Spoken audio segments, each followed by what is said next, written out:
it's necessary to provide you with, to sum up what we have done so far these 2 days. But first of all, I and my colleague Leonidas, we should thank all the participants and the partners that made this happen, made this real, because this conference that you participated did not happen out of nowhere. First of all, we need to thank the research committee of the University of Macedonia. These are the people who provided us with money because we needed funding for this.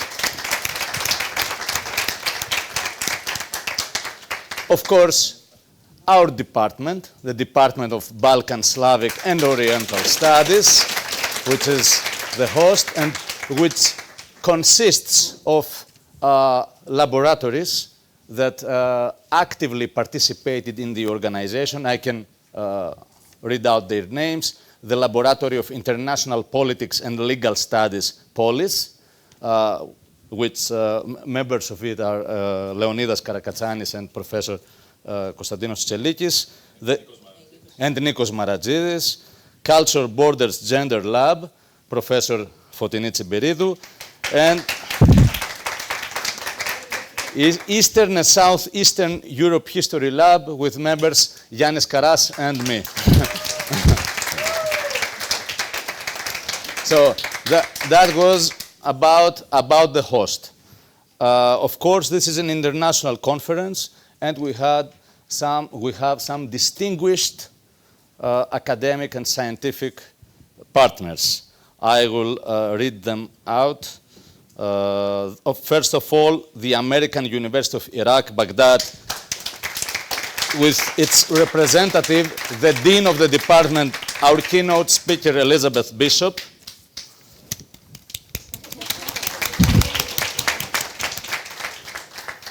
The Center for the Study of Conflict, Emotion and Social Justice of the Bournemouth University, with representatives Savas Voutiras, where is he? I don't see him. And Yar Dagan, who spoke before. Where are you, Yar?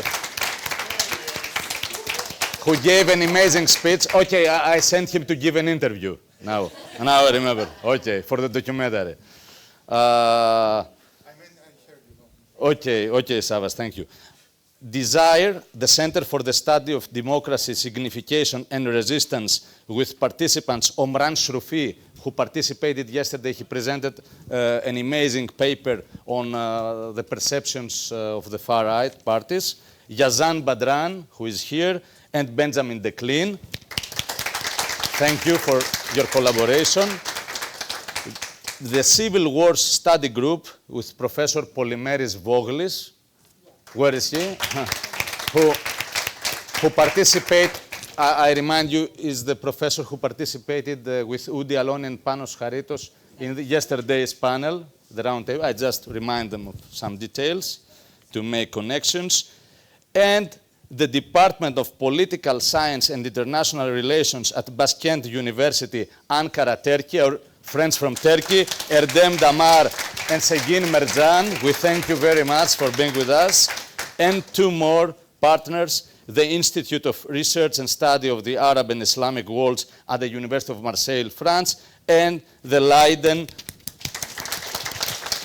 Institute of Area Studies of the Leiden University. I should also inform you that most of them also participated not only at the organizing committee, but at the scientific committee as well. They actively participated in evaluating your abstracts, the abstracts of your presentation, evaluating and selecting them. Okay, so now give me 5 minutes to read some of the... Finish with a thank you? Yes.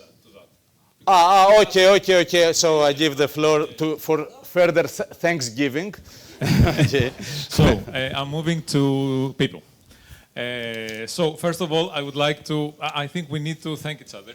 Because yes, well, thank you, Leonidas. and we through this process, we met each other better. We became also friends. Yeah.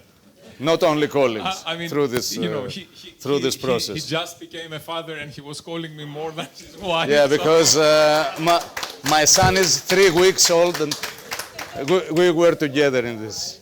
So, I mean, we coordinated this, but with a significant, huge support of our local organizing committee, which is alphabetically Yannis Karas,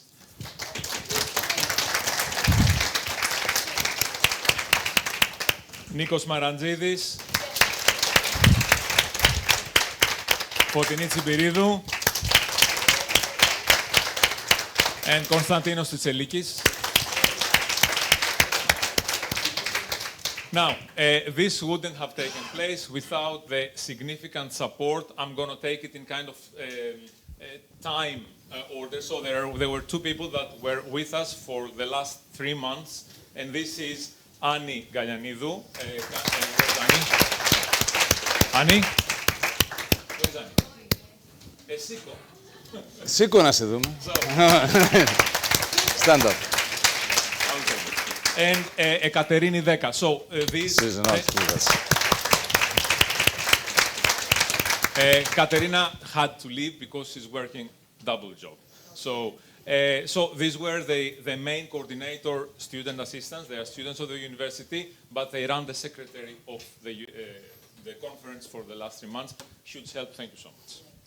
And then we are moving to the people that made it happen those days. Mm-hmm. And I will go first to our IT managers there. The technicians. Yes, so Lazaros Eremetidis and Stathis Tsakidis. Amazing job. Amazing job. I mean, we had some really complex situations, as you saw online. I mean, it was really professional, and we're really happy to work with them all the time. And our student support team, which made us help us not to think of all the things all the time. We were just so secure that they are there and they are doing things perfectly. So a big thank you to Andreana Canara,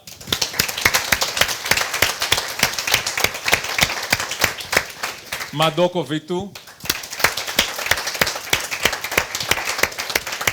Marcos Pathekas, and Christos Pexomatis. Now conclusions. Okay. Okay. I just summed up what I think is the most important.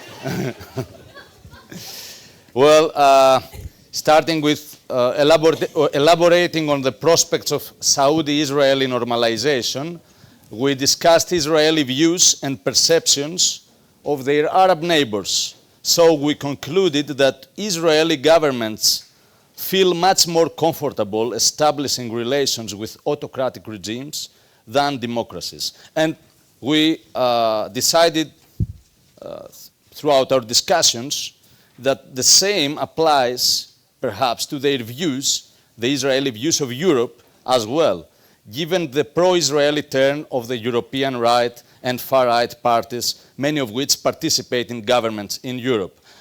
Regarding the shifts in the international solidarity movement, we traced the retreat of traditional political parties of the broader left and the emergence of new forms of solidarity, whether institutional like the BDS or more individualistic, which reflect, of course, the generational and technological changes of our age.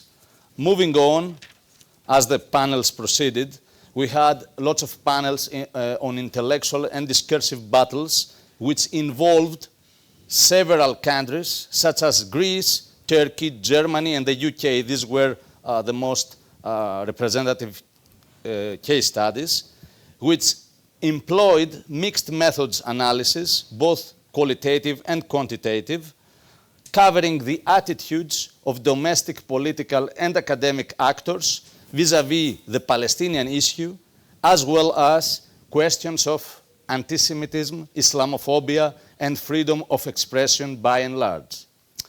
In the keynote speech, we discussed the experience of being an American academic teaching the Palestinian problem in the US, and we noticed the remarkable rise of academic freedom violations since 2024, therefore associating to the war on Gaza and the responses of the academics against it. The movie of Udi Aloni, the director, was very important for our discussions since it brought to the fore the inconvenient to the vast majority of Israelis today association of the Holocaust to the Nakba. Following the movie, critical questions were posed regarding the Israelis' state of apathy towards the genocide and the occupation. And of course, we discussed about what Udi Aloni termed the contamination of Jewish supremacy, in his own words. To conclude, and the debate over what is going on in Palestine permits all forms of discursive, artistic, and intellectual expression. Many panelists among you manifested through their presentations that virtually anything could become an ideological battleground. The words and the terms, the terminology, the historical narratives and the school textbooks, the interpretations of international and humanitarian law, heritage, clothes, fashion and culture, cartoons, films, and street art, and finally, the human body itself. And I'm giving the floor to continue the concluding remarks to my colleague, Leonidas.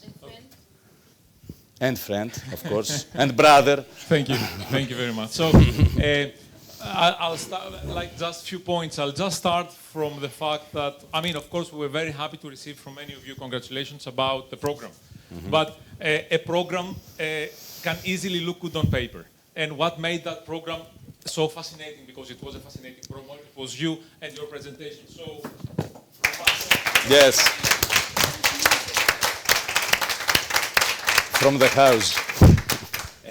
While starting to plan this, we said and we promised to all of us something that academic integrity would guide our path towards the conference. And it did. But doing the conference and while planning the conference, we understood and we confirmed this in this setting, that while a genocide is taking place, you cannot be neutral. You can still be academic. You can keep your academic integrity, and I think this is what we managed and we succeeded all together to do here. However, and not staying neutral does not mean that we shouldn't, and we did, and we were, I think, courageous enough to do, engage with the question, what is going on in Israel? What is going on in the Israeli society? And this is a department that has done the same, and I'm looking to Yanis Karas. Okay. Vis-a-vis the issue of Russia and what is going on in Russia when it invaded Ukraine and it had this kind of consensus of the invasion in the Russian society. We wanted to explore this, and we did explore this, of course, only to find a picture that is deemed a civil society that resembles to a military society. And Udi Alonis and Panos Charitos' comments yesterday about the impossibility of a shift right now in the Israeli society.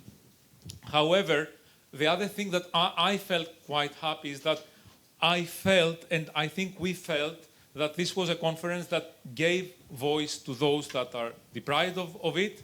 And I believe we were always self-critical enough about issues of power dynamics of representation. We were always reflective and self-reflecting about this. And thank you all for doing this. Mm-hmm. But I also want to say that we wholeheartedly defend our choice against some criticism that we did receive, and this is only now the time to say this, of having here those few dissenting Jewish Israeli voices that are brave enough to stand against this consensus of military.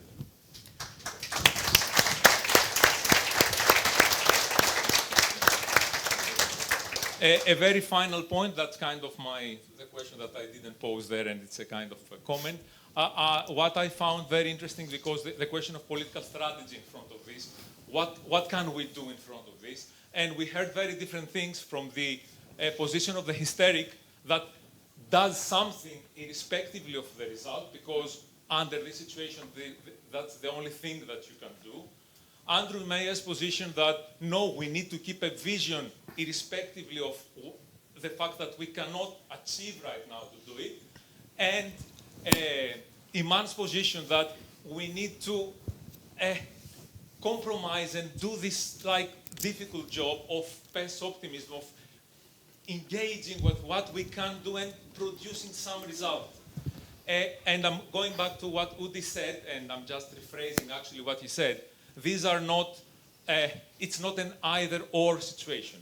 All these three things can take place at the same time. And thank you for reminding us under this really dire and difficult circumstances. Thank you all. It was really, I mean, it was beautiful being with you here, sharing all this under these so difficult conditions. Thank you.